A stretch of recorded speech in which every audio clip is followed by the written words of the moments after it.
Saludos, amables televidentes, bienvenidos a este su espacio, Dinámica Económica, un programa de economía para todos, hoy como cada día, a esta misma hora y por este mismo canal para conversar sobre diversos temas. El señor Jairo Severino, nuestro productor, amigo y hermano, conductor de este espacio en compañía de quien les habla, no está con nosotros porque se encuentra en este momento cumpliendo con una asignación especial. Desde aquí le enviamos afectuosos saludos. Una semana hasta cierto punto de alivio para el gobierno, la semana que recién transcurrió. Ha habido situaciones que han permitido que el gobierno se vaya liberando de la presión social que pesa a propósito de situaciones que se vienen dando y que han provocado, por supuesto, la reacción de movimientos como este de la famosa Marcha Verde. La semana pasada, ustedes han visto que el gobierno ha dispuesto la investigación en torno al caso de Odebrecht y aunque hay muchas inconformidades, pues se ha dispuesto el sometimiento a la justicia de por lo menos 14 ciudadanos, de los cuales hay 7 que están encarcelados, 3 que son legisladores están en una situación de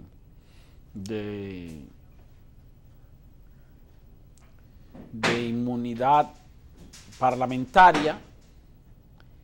Hay 2 que están en arresto domiciliario, entonces ya van 3, 7, son 8 que están encarcelados, sí, 8, 12, 3, sí, 8 que están encarcelados en prisión preventiva, y hay 1 que está fuera del país, no se ha presentado a pesar de que dijo que se iba a presentar de inmediato. Está en Panamá. Nos referimos a Bernardo Castellano, ingeniero de mucha experiencia, que había informado que cuando supo que fue sometido, estaba trabajando en la zona en Panamá, en una empresa privada energética de Panamá, y entonces él dijo que venía para responder a la justicia, pero no ha venido. Las autoridades se han quedado esperándolo. Le conviene venir para responder a cualquier cuestionamiento, aclarar su situación y luego retornar y seguir realizando sus labores en Panamá. Y digo aclarar su situación porque estamos casi seguros de que no hay elementos que puedan provocar un apresamiento o un enjuiciamiento o condena contra Bernardo Castellanos por su labor al servicio del Estado hace muchos años ya, durante el gobierno del presidente Hipólito Mejía, en la gestión 2000-2004.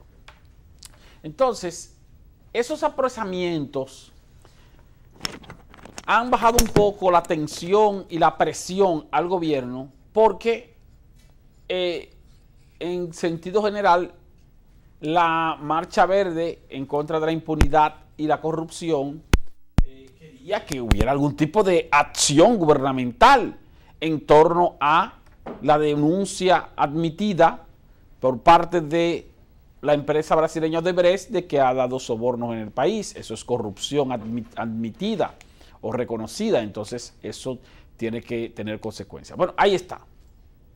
Hay varias personas presas.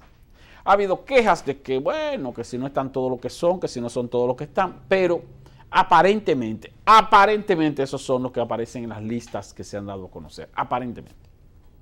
Eso ha bajado un poco la presión del gobierno. La semana pasada el gobierno también se reactivó en materia de estrategia de comunicación efectiva porque había cometido unos cuantos errores en materia de comunicación, pero dio un acierto. Ante el error que cometió un grupo de intelectuales, yo no sé cuál es el calificativo de intelectuales, aquí se le llama intelectual a la gente, un intelectual, no sé a qué nivel hay que llegar para conseguir el título de intelectual, pero bueno, un grupo de intelectuales firmó un documento, dio a conocer un documento mediante el cual le piden la renuncia al presidente de la República, lo cual es legítimo. Cualquiera puede pedir la renuncia al presidente de la República en un país democrático. Yo puedo decir que yo quiero que el presidente renuncie y yo puedo públicamente decirle, presidente, usted tiene que renunciar. Eso no es nada. Ahora, el momentum, el timing fue desacertado por parte de esos intelectuales que apoyan la Marcha Verde.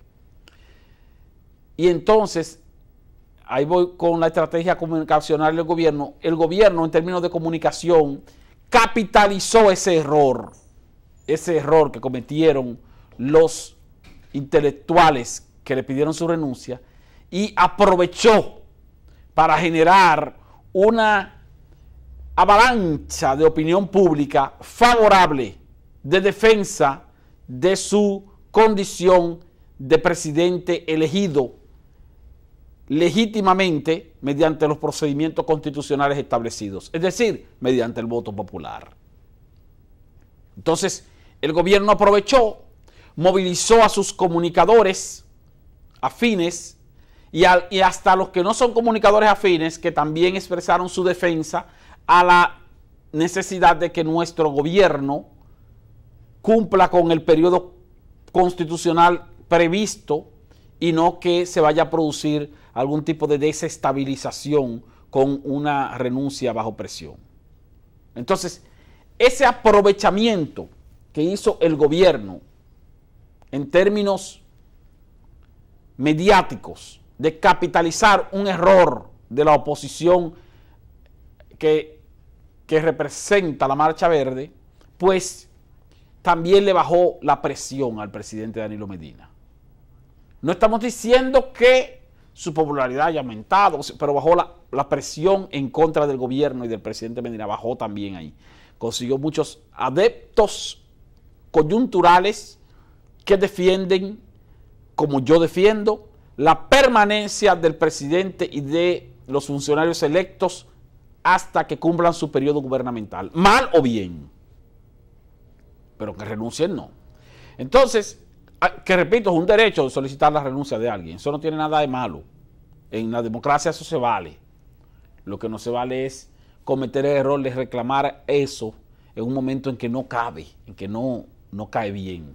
Y este momento que ellos pensaban que iba a caer bien, cometieron un error, a pesar de que son intelectuales. A pesar de que son intelectuales, que por su nivel de intelecto debieron ser un poquito más olfateadores del ambiente para saber si era o no adecuado soltar ese desacierto coyuntural. Entonces, eso también fue un alivio para el gobierno. Este fin de semana vimos a un presidente de la República haciendo visita sorpresa más sonriente. Se fue a Sabana de la Mar a hablar con los pescadores de Sabana de la Mar, una comunidad muy pobre que depende o vive, su economía depende mucho de eso, de la pesca. Hay unos pececitos ahí en la zona de Sabana de la Mar que le dicen minuta, que son una cosa exquisita. Eso se come como quiera que usted lo prepare. Eso es como el huevo, que el huevo pega con todo. Desayuno, almuerzo, cena, frío, caliente, salado, dulce, como quiera cae bien. Bueno, así son las minutas. Vayan a averiguar las minutas de Sabana de la Mar. Una maravilla. Entonces el presidente visitó esa comunidad, aprovechó para visitar un señor, un anciano de 117 años, que dicen que tiene 117 años, que quería conocerlo y también fue a conocerlo. Y se notó, o lo vimos en algunas fotografías, muy sonriente, muy relajado. Qué bueno, qué bueno. Entonces quiere decir que el presidente se alivió un poco. Sin embargo, funcionarios de su gobierno, algunos, continúan cometiendo hierros que pudieran seguir afectando la imagen del gobierno y pudieran resultar más perjudiciales que positivos. Vamos a una pausa y cuando retornemos vamos a hablar no de los aciertos que tuvo el gobierno durante la semana pasada, sino también de los desaciertos que se vienen observando. Volvemos en breve.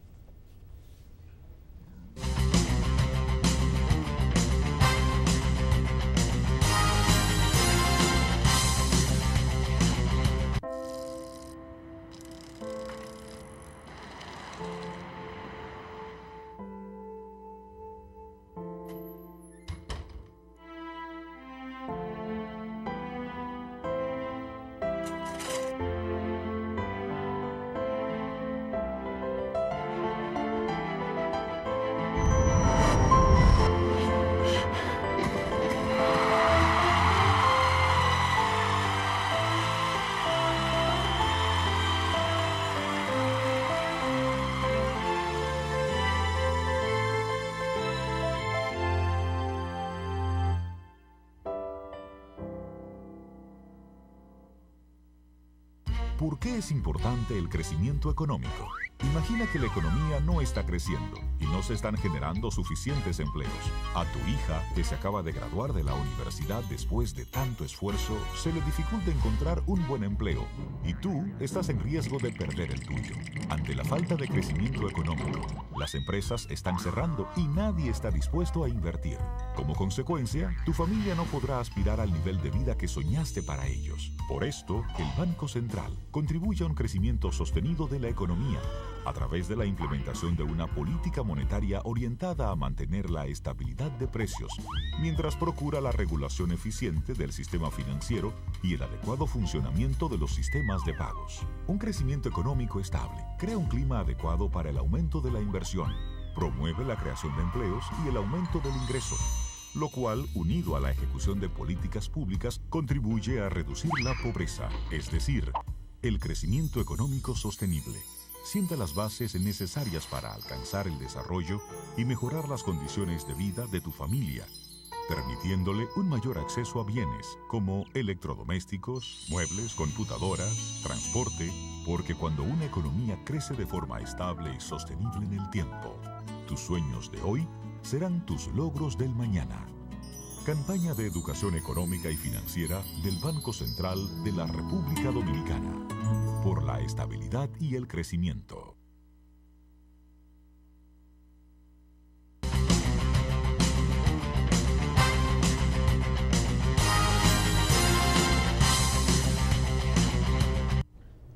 Entonces hablamos en el segmento anterior de que al gobierno le ha bajado un poquito la presión y está un poquito más aliviado, a pesar de que están vigentes los casos, ¿verdad? Otro elemento que permitió bajar un poquito la presión para el gobierno fue que parece que le ordenó a la Procuraduría que reactive los casos de Corde. Ustedes saben que hubo una mafia ahí en Corde, una jugada rarísima con los solares, de los terrenos de los Tres Brazos, la dirección de Corde, y que reactivara también el caso de los Tucanos, donde también hubo soborno. Y donde el soborno también provino de Brasil. Para que ustedes vean que son sobornos con sabor a samba. Sobornos de Odebrecht, Brasil. Sobornos de Embraer, la empresa que construyó los Tucanos, Brasil. Embraer no, perdón. Bueno, no sé. Bueno, el asunto es que al reactivar estos casos, el gobierno dio una muestra aparente de que van a seguir trabajando en la lucha contra la corrupción, no solo en el caso de Odebrecht, sino en otros casos. Faltan más casos, pero es una forma de entretener también, complacer peticiones de la Marcha Verde que quiere que haya reacción. Ahora bien, desaciertos. Hay una actitud desacertada, a mi juicio, que debería ser paralizada, corregida con cuidado, porque ya está un poco más está un poco más sumergido de lo que debería estar. Y me refiero al caso judicial que viene por ahí entre el señor José Ramón Peralta, ministro administrativo de la presidencia, y el señor Faña, quien es el presidente de la Comisión de Asuntos Agropecuarios del Partido Revolucionario Moderno, PRM. El señor Faña denunció que el señor José Ramón Peralta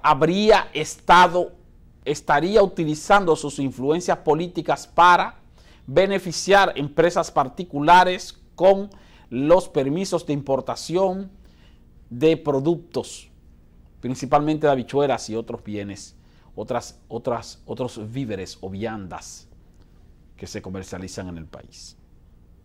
El señor José Ramón Peralta reaccionó diciendo que eso era una mentira y que para defender su honor y el honor de su familia procedería a someter a la justicia al señor Faña por difamación e injuria. Gravísimo error. ¿Por qué gravísimo? Por diferentes razones.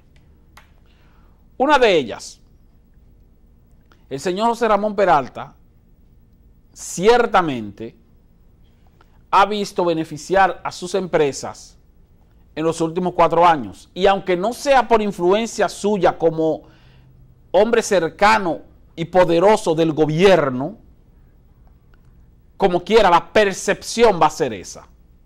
Entonces, si es inocente el señor Peralta y es culpable Faña por haberlo difamado, van a juicio y en un escenario de juicio, aún ganando el caso, el señor Peralta saldría perdiendo. Porque en ese juicio van a salir a relucir cosas mediante las cuales la imagen del señor Peralta y tal vez de su familia saldría más afectada que beneficiada. Saldría más sucia que limpia. No porque haya asuntos sucios, sino porque tú vas a crear un ambiente de percepción. Porque no es lo mismo, no solo se debe actuar legalmente, sino también que se debe actuar legítimamente. Y hay cosas legales que no necesariamente son legítimas. O hay cosas legales que no necesariamente son éticas. Entonces, entre Faña y Peralta, Peralta tiene todo el poder, Faña no tiene nada. Por lo tanto, en una contienda entre alguien que no tiene nada y alguien que tiene de todo, solamente hay la posibilidad de que uno pierda. El que no tiene nada no va a perder, porque ¿qué va a perder si no tiene nada? El único que se arriesga a perder, aún ganando, es el que tiene. Y en este caso es usted, José Ramón Peralta. Le estoy dando una asesoría gratuita. Gratuita le estoy dando una asesoría. Está cometiendo un error al llevar a la justicia un caso de debate contra el señor Faña. Otra cosa, Faña no solo se beneficiaría si gana el caso, sino que aún perdiendo el caso y siendo condenado por difamación, asumiendo que lo condenen por difamación, el señor Faña saldría más beneficiado porque su imagen política ante la sociedad como dirigente de la oposición se vería catapultada. Entonces saldría con un mayor posicionamiento político en la oposición. Por lo tanto, en vez de debilitarlo, señor Peralta, usted estaría fortaleciéndolo en términos políticos. De repente veremos a Faña lanzándose como senador o como diputado y gana las elecciones en las elecciones que vienen. O sea, hay que tener cuidado. Pero hay otro elemento, y ahí voy al hierro. Hay otro elemento que hace que esa decisión del señor Peralta sea un error. El elemento es el hecho de que a Peralta se le ve como un hombre demasiado vinculado al presidente Danilo Medina. Y cualquier riesgo de mancha sobre el señor Peralta salpica al presidente Medina. Entonces, el señor Peralta debería pensar que para no perjudicar ni siquiera de lejos la imagen de su presidente, no debería estar metiéndose en ese lío de estar llevando a la justicia un caso donde, como repito, donde por más bien que salga va a salir peor que como saldría el señor Faña, que no tiene nada que perder. Cualquier cosa que afecte la imagen del señor Peralta salpica a Danilo Medina, no porque Danilo Medina tenga nada que ver como presidente, sino porque la gente los vincula mucho. Es un hombre muy cercano, demasiado cercano al presidente. Y es un hombre de palacio. Entonces, él no solo tiene que cuidar su imagen, él no solo debe evitar pleitos para sí mismo, sino que debe cuidar la imagen del presidente y evitar pleitos que pudieran afectar la imagen del presidente, que ya de por sí tiene demasiado carga en términos de situaciones de críticas y eso, y de adversidades o adversarios. Por lo tanto, ahora el señor Faña dice, no, que bueno, que hay un periodo de conciliación. ¿Qué dice el señor Faña? No, yo no voy a conciliar. Yo no voy a conciliar nada. Claro, porque no tiene que perder. Si concilian, la conciliación perjudicaría como quiera Peralta, pero lo perjudicaría menos. Lo perjudicaría menos que yendo a juicio. Si van a juicio, aunque el señor Peralta gane ese caso, ese pleito judicial, como quiera saldría más perjudicado que beneficiado. Y él lo sabe. ¿Por qué? Digo que lo sabe porque es un hombre inteligente. Tal vez está un poco nublada su mente, porque a veces el poder le nubla la mente a la gente. El poder mezclado con la cantidad extraordinaria de lacayos que se le acercan a la gente que está en el poder para decirle un paquete de cosas que no son verdad o para desorientarle, haciéndole pues, creer que lo están orientando. Es el momento de oír las voces tal vez imparciales o las voces de gente que sean realmente tus amigos y no que tú pienses que son tus amigos, para que dejes eso tranquilo. Primero, no debiste anunciar, o usted no debió anunciar que lo iba a someter a la justicia. No debió someterlo a la justicia. Debió utilizar su influencia mediática como miembro del poder, como ente del poder en el gobierno, que tiene bastante influencia mediática, pero todos sabemos por qué. Entonces debió utilizar su influencia mediática para generar una opinión pública a favor y diluir cualquier tipo de manifestación de parte del señor Faña. Pero al pensar en someterlo a la justicia, lo que hace es que provoca una situación mediante la cual va a salir perdiendo. Eso se deja para después. Pero hacerlo ahora es catapultar al señor Faña y usted salir perdiendo aunque gane. Así que no cometa ese error, señor Peralta. Volvemos en breve. Dinámica económica.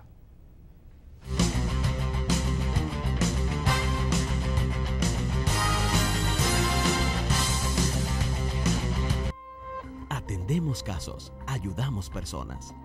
El servicio al cliente es lo más importante para nosotros. Tratar a cada persona como un miembro de la familia es nuestra prioridad. Brindar las mejores atenciones es nuestra misión.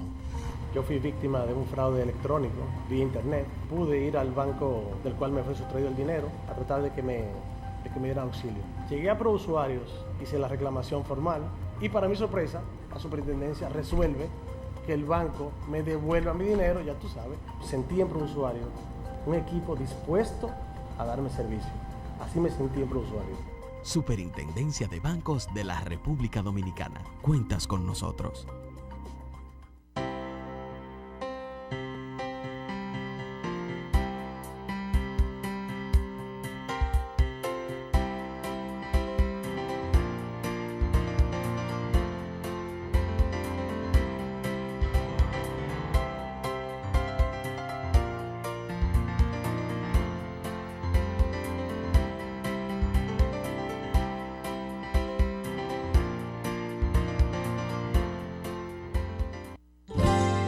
Una tierra en el Caribe, llena de vida y color, que despierta sentimientos y que llena de emoción.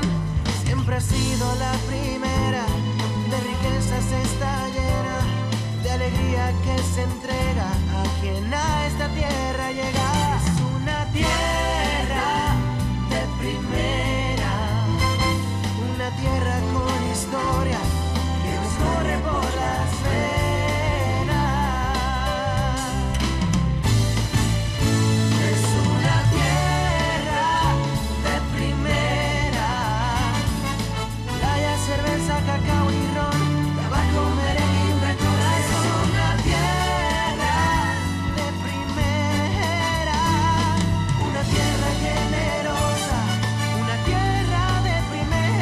Ministerio de Industria y Comercio, generando empleos y progreso.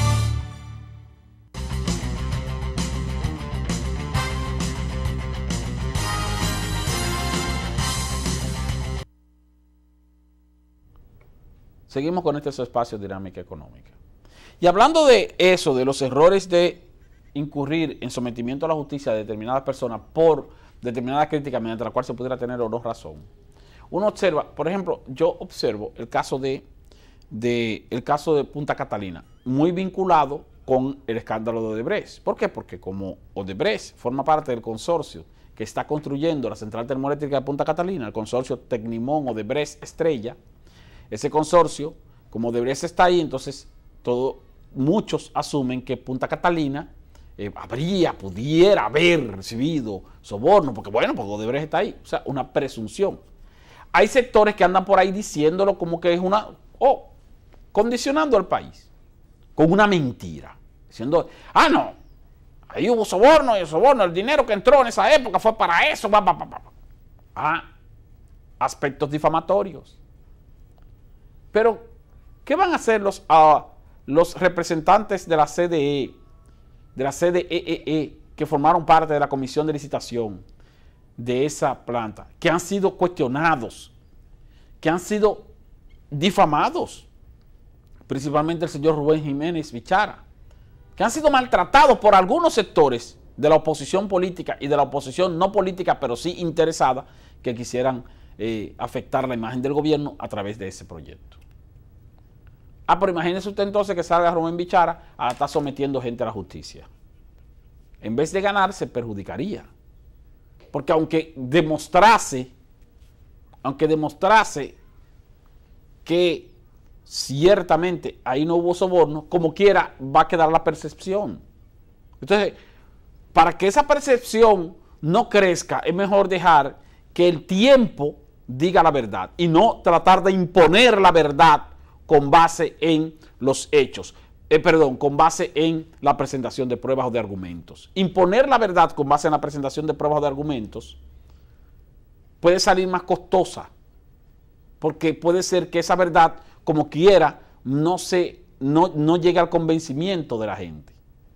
Mas, si dejamos que esa verdad llegue con base en los hechos, cuando esa obra esté hecha, terminada, operando, y se demuestre con los documentos, mire, esta obra costó esto, y no era verdad lo que decían esta o aquella persona. Entonces, esa es la mejor forma de demostrar las cosas. Y no con base en un intento de imposición que pudiera tener una situación de retroceso político para personas que lo intenten. Yo entiendo que el señor Rubén Jiménez Bichara debe tenerse guardado el derecho o reservado el derecho de someter a la justicia a determinadas personas por difamación y por daños y perjuicios tal vez a su imagen en algún momento. Tiene las razones y los elementos para eso, pero no es el momento de hacerlo. El momento de hacerlo es cuando él demuestre primero, no con documentos como existen, ni con tratar de condicionar a la opinión pública, sino con hechos. Cuando demuestre con hechos, al inaugurar esa planta, a finales del año 2018, que esa planta empiece a producir, a generar energía, y que se muestre a la población cuánto costó en realidad, y cuánto se decía que iba a costar de manera especulativa, cuánto beneficio va a dar, y cuánto se dice que se ha sobrevaluado. Cuando se muestre con hechos que todo eso es mentira, entonces ese funcionario ha de reservarse el derecho de someter a la justicia a determinada gente que van a tener que ponerse hielo en la boca para tratar de congelarse los labios y no volver a hablar jamás. Pero ahora no es el momento, porque si te pones a estar ahora dándole argumentos o motivos a tus críticos para que te sigan criticando, pues será peor. Entonces, eso es lo que tienen que hacer los gobernantes. Trabajar, hacer lo que dijo el presidente Danilo Medina la semana pasada. ¡Excelente! ¿Qué dijo el presidente Danilo Medina la semana pasada? Déjenme trabajar. Déjenme trabajar. Estoy ocupado. Estoy ocupado dirigiendo los destinos de este país que está lleno de problemas. No tengo tiempo ni espacio para distraerme atendiendo críticas. Déjenme trabajar. Bueno, eso se está haciendo con el proyecto de Punta Catalina. La gente que está encargada de terminar esa obra está trabajando, concentrada trabajando, mientras andan por ahí un grupo de gente especulando, haciendo acusaciones sin fundamento o sin pruebas o sin documentos, queriendo generar opinión pública y queriendo condicionar a la población con base en intento de desacreditar una obra que es necesaria e importantísima para el futuro sociopolítico y económico de la República Dominicana, como es ese proyecto de Punta Catalina. Pero ya no hay mucho tiempo. Tenemos que pausar aquí y continuar conversando con ustedes mañana, como siempre, a esta misma hora y por este mismo canal. Bendiciones.